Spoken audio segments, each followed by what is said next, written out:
Thank you, Mr. Chairman and Director Jervis. Please, to yourself, thank you for the work you do on behalf of the American citizens. And I do associate myself with the remarks of members of Congress on this side of the aisle, Mr. Huffman, especially Mr. Cartwright. The National Park Service is responsible for the protection of water supply. That's one of my areas because I'm 15 years Subcommittee on Water and Power and Natural Resources, and that's really critical key for me. The feeding of the federal dams on the Colorado River and other areas, other aspects of it, especially Glen Canyon and Hoover. And you've previously found and have been addressing the expansion of invasive species that directly impact the hydropower resource and the water diversions. With the shutdown, we're losing the ability to monitor and protect our federal energy and water resources, which of course is costing us nationwide millions of dollars to clean up the intake valves in some of the pumping areas. Is this covered as under the property emergency response area? Thank you for bringing this up. One of our concerns and reasons that we gated and closed Glen Canyon and Lake Mead National Recreation Areas is because we have an obligation for boat inspections. Recreational boats that, particularly in Lake Mead, can be contaminated with quagga mussel, and we have wash stations and inspection stations, both for the private boater as well as the concessioner. All of those employees are furloughed, and all of that is shut down. Well, would you also include that several other water entities have been found to be infected by the quagga mussel? Yes, ma'am. There are concerns about the quagga spreading to other water bodies throughout the West. And they're very hard to control?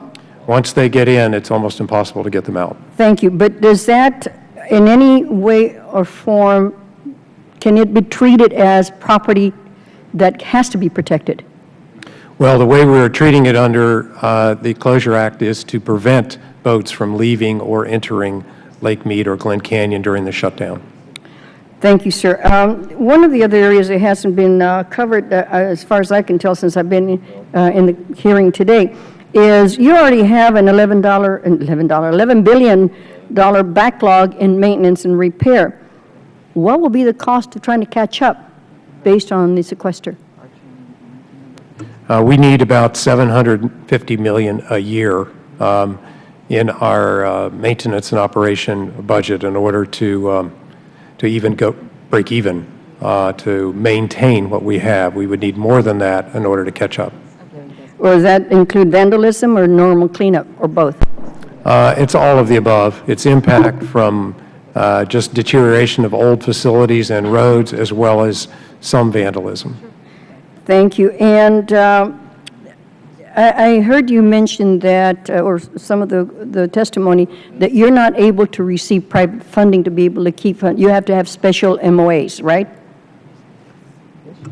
We can receive private funding, but through agreements. But they have to be pre-established? No. There is private funding flowing through some of the states to the National Park Service to reopen some of these. But not all of them are party to this, are they? All of? The states? So far, we've only got about 6 states that have signed agreements. Correct. So that means, are you preparing then to be able to bring the other states online should something, and as you've heard, there may be other sequesters in the future, to be able to be prepared to protect those private land, those lands?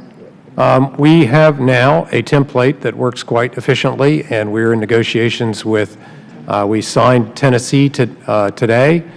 We have Missouri, Virginia, Maryland, a number of the other states that are all in discussions with us about entering into these agreements. Thank you, Mr. Chair. I yield to Mr. DeFazio. Thank the gentleman for your